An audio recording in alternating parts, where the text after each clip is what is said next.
We air your real estate voice every Saturday. If you can't listen to the entire show, it is available on Barb's site, barbhasthebuyers.com, or just search for Barb. You'll find her on most popular podcast platforms like iHeartRadio.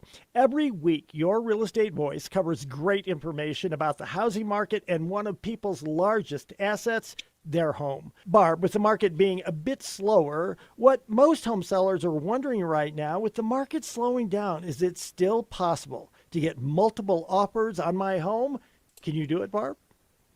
Absolutely. I do it all the time.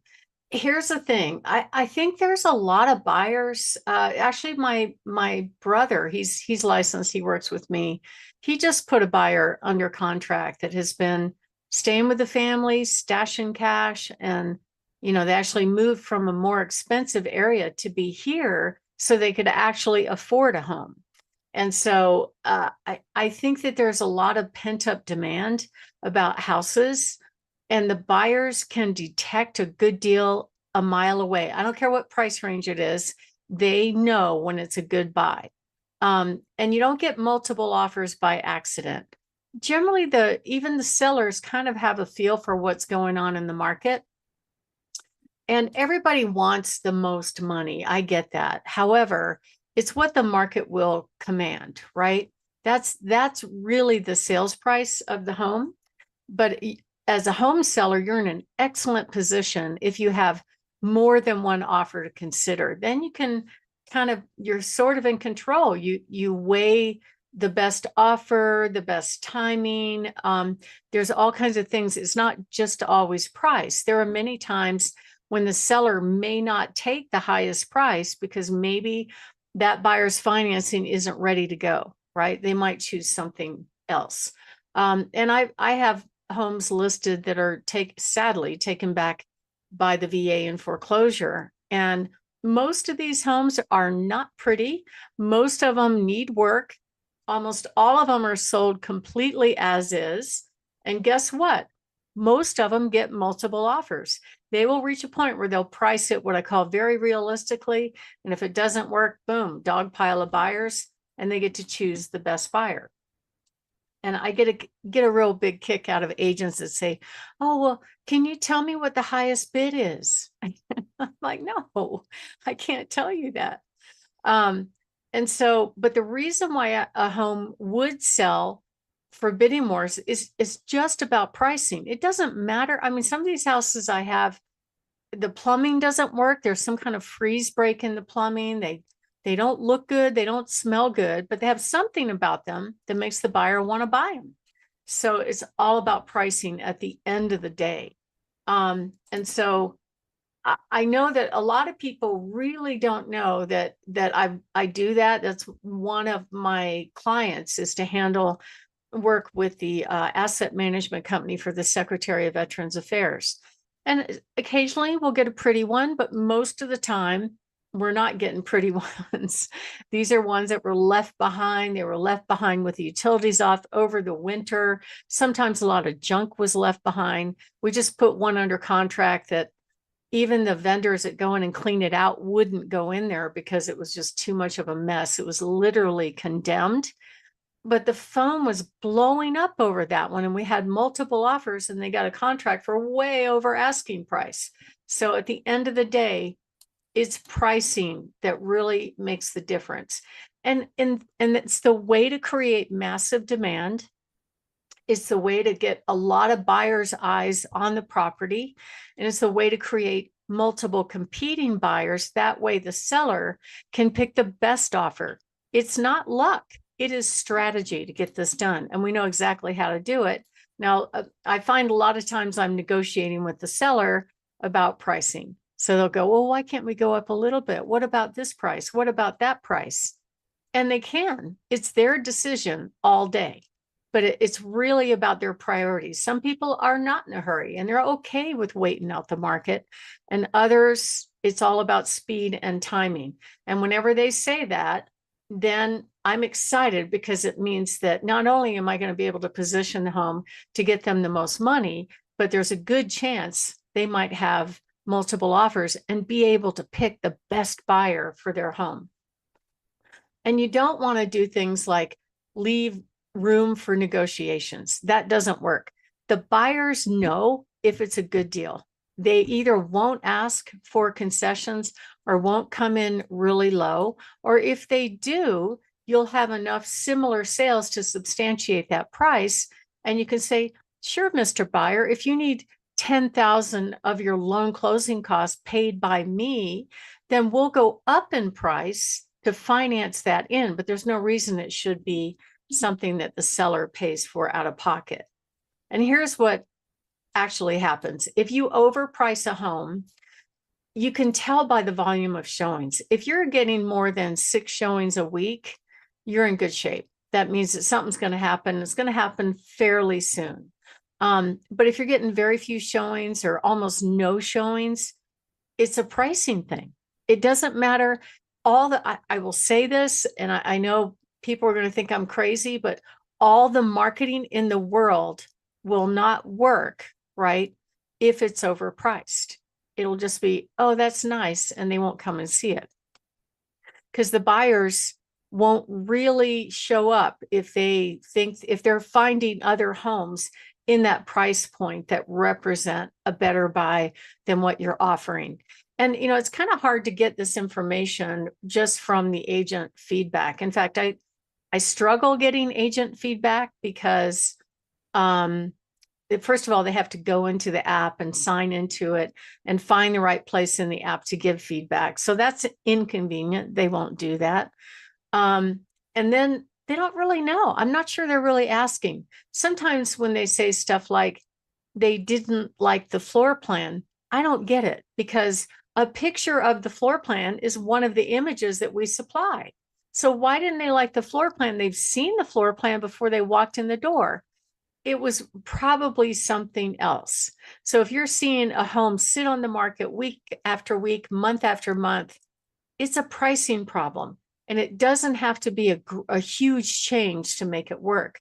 I've seen some people really slowly walk the price down, but that's not the best strategy. Actually, you're gonna net less when you do that. Every seller really needs to understand it's not the agent that decides the price. Sometimes they'll ask the agent, well, tell me what my home will sell for. I'm not the buyer, right? In most cases, sometimes I am, but I'm just saying it's not the agent that says, according to agent, your house is going to sell for this, right? It's actually the market and the buyer that decides. It's not the seller that decides what the home is going to sell for. The seller can pick the asking price, but at the end of the day, the market's going to tell you what works and what's not working. And that's why Zillow gets it wrong so often, is they're looking at homes that have not sold yet, not the ones that have sold, which is crazy. But the key to get multiple offers on your house and be in that strong position to pick your best buyer is basically prepare the home, price it what I call realistically versus optimistically, and make sure you're hiring the agent that knows how to properly promote it. Not every agent wants to spend money on marketing and professional photos and things like that. Gives me great material for my show and my YouTube channel to show the really ugly pictures that sometimes they'll put out there of homes. But at the end of the day, the buyers, you only have about a minute to make an impression online, and they're moving on. They're just flipping through these pictures. Nope, done. Right.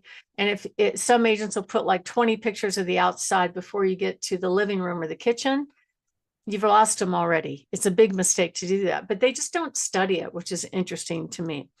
And there are some terms when you promote a home that do matter. One of them is if it's a veteran, especially in this area, and they happen to be sitting on a low interest loan and they're willing to let the buyer assume their low interest loan. And a lot of people don't know that a VA loan can be assumed and you don't have to be a veteran.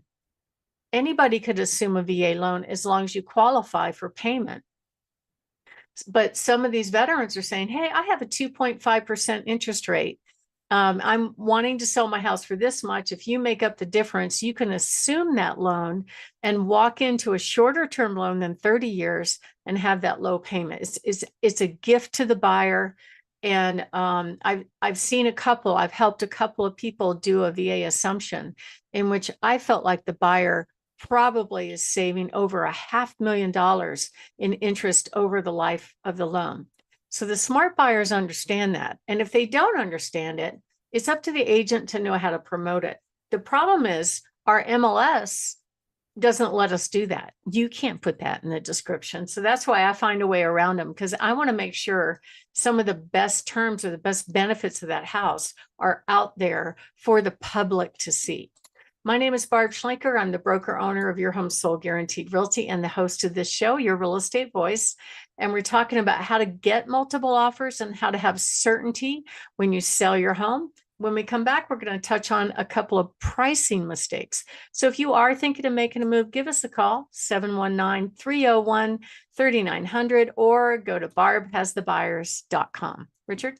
You're listening to Your Real Estate Voice with Barb Schlinker of Your Home Sold Guaranteed Realty. You can reach her at 719-301-3900. And we're talking with Barb about how to get more than one offer on a home and to be able to choose the very best offer.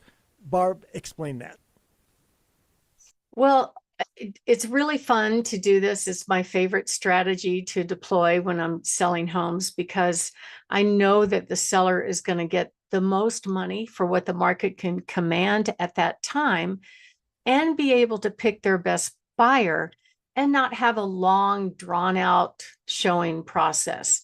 Now, you can slowly walk the price down until a point where buyers will say, yes, I want it. That's fine if you have time and you're not in a hurry to sell.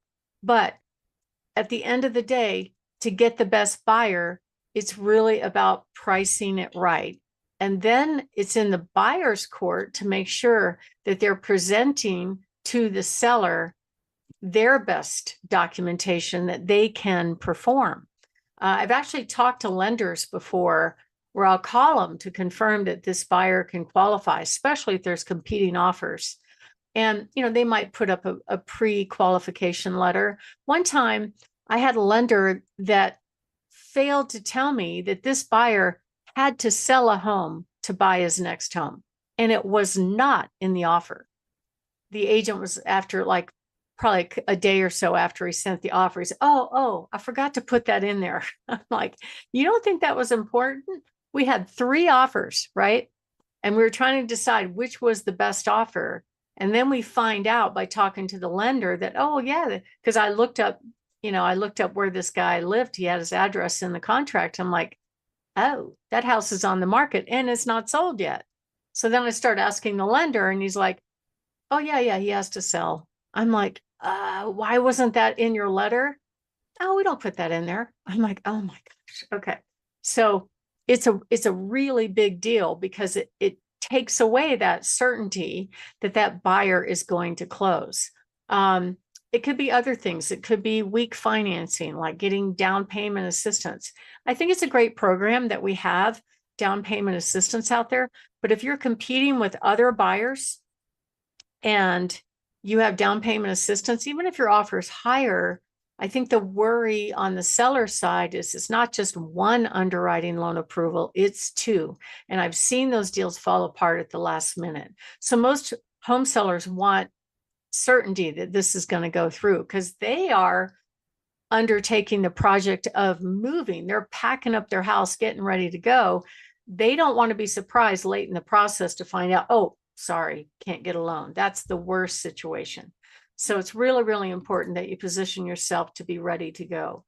And that's why overpricing is a mistake, because then you don't have the benefit of multiple offers. You don't have the benefit of choosing your best buyer. And we help people do that all the time. So if you are thinking of making a move and you'd like to discuss how to get multiple offers, give us a call at 719-301-3900 or go to barbhasthebuyers.com. Richard?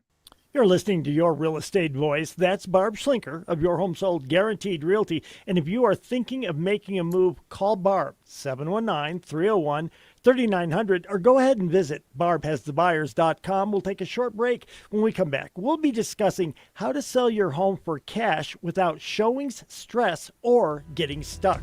Barb's got that answer when we come back.